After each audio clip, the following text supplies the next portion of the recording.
पासून त्या स्टंपपर्यंत पोहोचले. जर भारताने टाळ्या वाजवल्या, मग तुमचा ना माझा बाप या बांधावनी त्या बांधाव गेला, त्याच्यासाठी टाळ्या वाजवायला काय हरकत आहे? या जगाच्या पाठीवर असं व्यक्तिमत्व नाही बरं का सचिनराव, या जगाच्या पाठीवर असं व्यक्तिमत्व नाहीये. महाराज मी 5 राज्यात जातो बरं का बाप सांगायला, स्पेशल बाप सांगायला. फार कमी व्यक्ती आहेत बाप सांगणारे. खरंच ना, धाडस आहे ना बाप सांगणं म्हणजे. बाप सांगणं म्हणजे सोपा विषय थोडीच आहे. आई तुमच्यावर कोणी भरून बोलन. इथल्या कुठल्या इलेकीला थोडा म्युझिकला आवाज कमी ठेवा. इथल्या कोण्या इलेकीला आता उठवलं आणि 5 मिनिटं आईवर बोलायला लावलं ना, लेख 10 मिनिटं आईवर बोलीन. माझी आई तशी लई जीव टाकती, लई प्रेम करती, लई बोलल.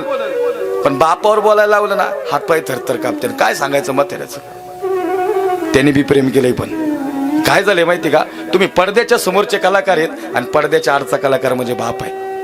त्यांनी सगळ्या कला केल्या, त्यांनी सगळं आयुष्य जगला, पण पडद्याच्या मागे उभा राहिला. तो कधी फोकसलाच आला नाही. इथल्या बऱ्याच जणांचा एक अनुभव सांगू का तुम्हाला. चांगले दिवस आल्यावर माणसं निघून जातात. पोरांनी सगळं जिथल्या तिथे केलं, सगळं वेल सेटल झालं आणि नेमकी म्हातारीने एक्झिट घेतली. म्हातारा शब्द साहेब लय त्यागाचा आहे बरं का. हे वाईट मार्गानं बोलत नाही, त्याच्या चेहऱ्यावर सुरकुत्याच नव्हत्या हो. पण आमचं तेज आबाधित ठेवण्यासाठी ज्यांनी स्वतःच्या चेहऱ्यावर सुरकुत्या पाडल्या ना, तो त्यागाचं उदाहरण म्हणजे बाप आहे.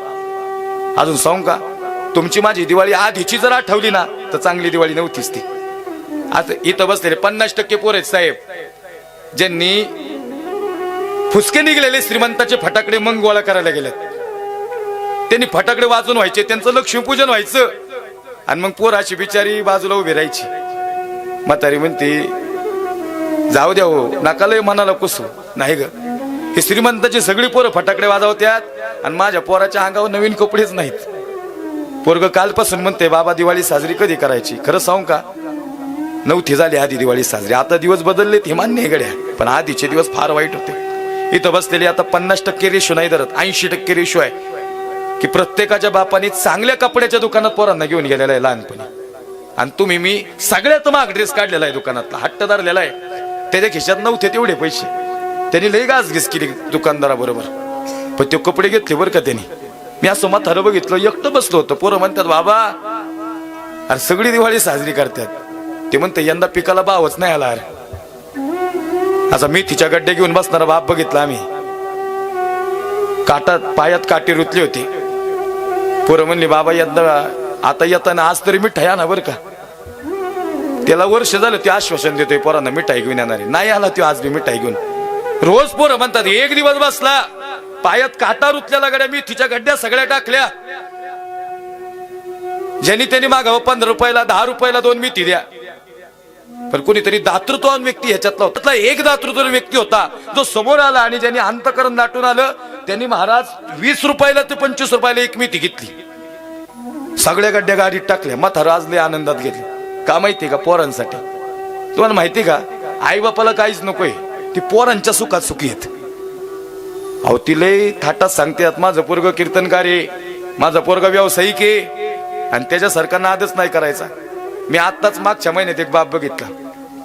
तो काय म्हणला माहिती का, तो सगळ्या नाक्या गावात सांगत होता 10 लाख रुपये पगार आहे म्हणले माझ्या पोराला. इथं नाही पोरग अमेरिकेत आहे. म्हातारीने माझ्या समोरच म्हातारीची मस्करी केली. म्हणले मोठापणा सांगू नका, पोराला फोन का करता येत नाही, मग एवढं प्रेम आहे तर करा की एक फोन, म्हणा ये भेटायला. म्हणले महाराज म्हातारा अख्ख्या गावाला सांगते हो पोराला 10 लाख पगार आहे, पण महिना झालं म्हाताऱ्याला लय आठवण आली पोराची. पोराने तिकीट बुक केलं तर लगेच येईन, पण धाडस व्हाय ना म्हाताऱ्याचं सांगायला की आठवण आली म्हणून. जुरते महिना झालं म्हातारा नाही आला हो पोरगा. खरंच सांगू का, ठीक आहे तो कामात व्यस्त असेल गड्या, पैसे लई येतील रे, लई पैसे येतील. आता ह्यो खर्च काय स्वाद आहे तुम्हाला वाटतं का? राळे परिवाराने आमचे योगेश भाऊनी भरपूर ते मला म्हटले महाराज खर्चाला कमीच नाही पडायचं. माझा बाप मी बघितला नाही ना, पण त्यांच्यासाठी आज सगळं अर्पण करणार म्हणले, कुठंच कमी नाही पडणार म्हणले खर्चाला. पण म्हणले महाराज अहो फार कमी उदाहरणं आहेत. तुम्ही बघा, तुम्ही महाराष्ट्रात सगळीकडे फिरून फार कमी उदाहरणं आहेत बापाची मूर्ती बसवणारी माणसं, फार कमी आहेत. आज खरं सांगू का, त्यांना किती जरी दुःख उभं राहिलं ना, हे चॅलेंज देऊन खऱ्या अर्थाने हा शब्द तुमच्या समोर सांगतो, किती जरी दुःख झालं तरी योगेश भाऊ ते मंदिरासमोर उभं राहायचं. अरे आई बापच आपलं मंदिर आहे सज्जन हो, हेच आपले देव आहेत. आज तिथं जाऊन उभे राहिले ना तरी दुःख हलकं आहे. तुमचं सोल्युशन तिथं आहे, मी गॅरंटी देऊन या गादीवर सांगतो. नुसतं उभं राहिलं तरी तुमच्या अडचणीचं निवारण होईल. एवढं आईबापाचं या ठिकाणी प्रेम असतं. कोण म्हणतं गेल्यानंतर माणसं नाही निर्माण होत, कोण म्हणतं गेल्यानंतर माणसं लक्ष नाही ठेवत.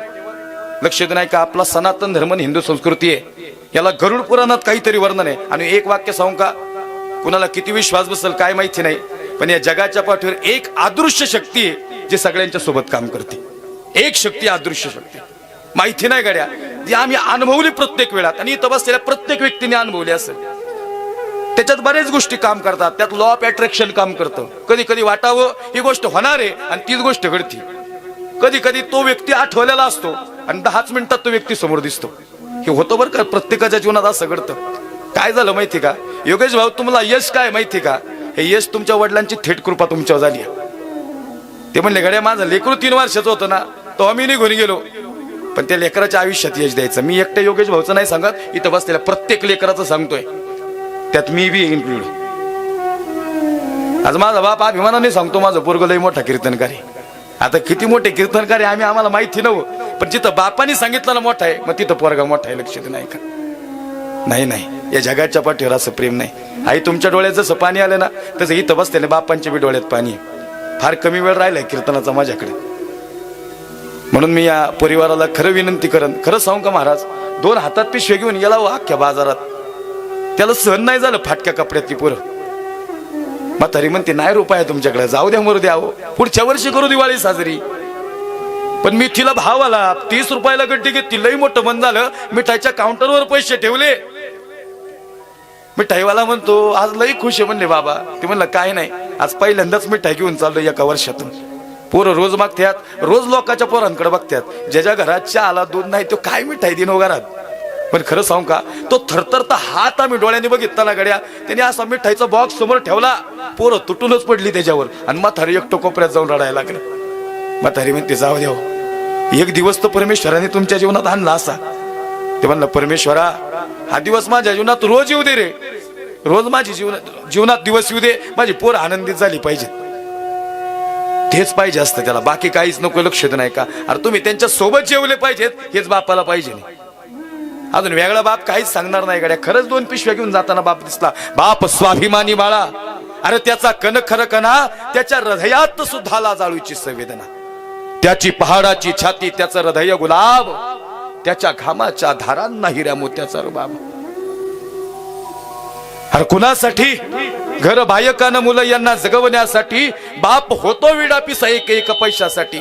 2 पिशव्या हातात घेतल्या, बाजारातून नवीन कपडे आणली आणि आपल्या हातानेच पोरांना कपडे चढवली, गुंड्या लावल्या, त्याची केस बिस नीट केली. म्हणले जा आता ती जशी पोरं श्रीमंताची दिसतात ना, तसा तू बी दिसशील. पण पोरांनी विचारलं पाहिजे होते पैसे कुठून आणले, व्याजाने पैसे आणले होते.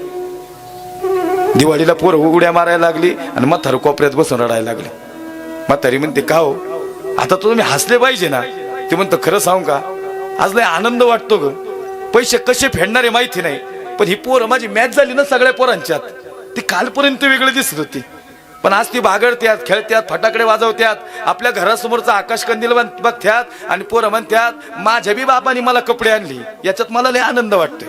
आनंद बघा त्याचा कशात बरं का, आनंद लय सोप्या गोष्टी. ते आई तुमच्यापेक्षा पुरुष रडायला लय भयानक येता. तुम्हाला वाटत असेल तुम्ही डासा रडता, यांनी लय अश्रू रोखलेत आयुष्यभर, लय दुःख जीवनात उभे राहिल्यात. असे प्रसंग उभे राहिले, त्या क्षणाला त्यांना प्रत्येक गोष्टी उभ्या राहिल्या. पण मला असं म्हणायचंय, पुरुषांनी व्यक्त व्हायचं असतं गड्या आयुष्यात एकदा तरी, आणि व्यक्त झाल्याशिवाय जायचं बी नसतं या जगातून निघून. एकदा का व्हायना बापानी पोराला आणि पोरांनी बापाला मिठी मारलीच पाहिजे. अरे 7 वर्षाची मुक्ताबाई, मुक्ता म्हणते दादा, अरे बाबांनी सांगायचं तरी रे काल जाणार आहे म्हणून. अरे मुक्ता आम्हाला बी नव्हतं माहिती. विठ्ठलपंत ध्यान प्रायश्चित्ताला निघाले. रुक्मिणी आई साहेबांनी डोळे भरून मुक्ताकडे बघितलं. शेवटचा घास आदल्या रात्री विठ्ठलपंत मुक्ताला चारत होते. मुक्ता म्हणती बाबा, अरे ज्या करुण्याने ज्या प्रेमानं तुम्ही घात चारताय सांगा ना बाबा. बाप म्हणतो मुक्ता, यानंतर लोक जुळीत पीठ टाकतील बरं का आपल्या. काय आत्मविश्वास आहे बघा. माऊली ज्ञानोबारायांना झोळीत पीठ नाही टाकलं लोकांनी, अरे झोळी मोकळी राहिली. 1 लाखातलं वाक्य मला आज बी लय आवडतं महाराज. सांगू का, 5 मिनिटं घेतो बरं का अजून. माझ्या बी टाचा दुखत्यात लय वेळ बसून. तुमचे पाय दुखले की लांब करून मांडी घालून बसा, काय टेन्शन नाही घेऊ. काय नाही हो, ह्याच्यासारखा आनंद नाही जीवनात. माणसं गेली की गेलीच की परत आहेत का? तुम्ही अजून 5-50 वर्ष तुम्ही आम्ही जगू चला, पण तुम्हाला माहिती का 5-50 वर्ष आपण आता जे जगलो ना ती लोक 50 वर्षानंतर आपली आठवण काढतील. कुणीतरी म्हणीन ते कबीर महाराजाचा आवाज भारदस्त होता बरं का, ते विठ्ठलबुवा जमदाडे आमचे गुरुजी ही पोरं चांगली वाजवत होती, लई थाप त्यांची एक नंबर पाकवाजाची. कुणाचा गळा लई भारी होता, कुणाचं राजकारणात एक वेगळं कर्तृत्व निर्माण, लई मोठं समाजासाठी त्या व्यक्तीने काम केलं.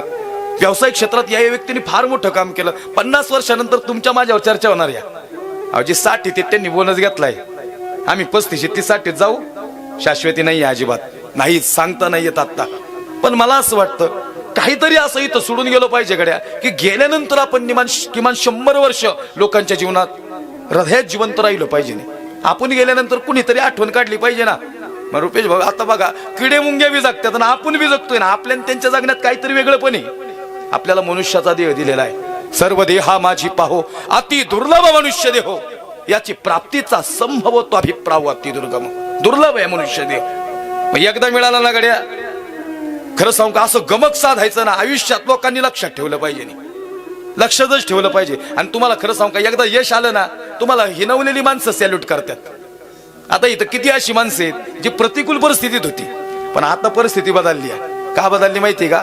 मी जसं सांगितलं ना, तुमच्या माझ्या बॅकग्राऊंडला एक अदृश्य शक्ती काम करते, ती आम्हाला नेहमी आशीर्वाद देते. म्हणून बोलताना नेहमी चालताना एकदम सकारात्मक बोलायचं. वास्तूत बसतं तरी सकारात्मक, ती वास्तू पण ऊर्जा देते सकारात्मक. बघा एक वेगळ्या लेवलचं कीर्तन तुमच्या समोर सांगतोय सज्जनाओ, खरंच सकारात्मक ऊर्जा. म्हणजे आज ती प्रत्येकाची, काहींचे मायबाप निघून गेलेत पण त्यांच्या मायबापाची शक्ती त्यांच्या सोबत आज बी उभी आहे. अशी किती मुलं इथं अशी आहेत की त्या गोष्टी आठवाव्यात आणि त्यांचा प्रॉब्लेमच सुटावा. सुटत्यात असे प्रॉब्लेम आजही आहे. आणि आपण शास्त्राला मानणारी माणसं आहोत. तुमचं माझं जीवन हे शास्त्राच्या परीने घेते. जरी विज्ञान एका बाजूला आहे तेवढ्या स्ट्रॉंगली अध्यात्म एका बाजूला आहे. अध्यात्म आणि विज्ञान याची तुलना जरी नाही होऊ शकली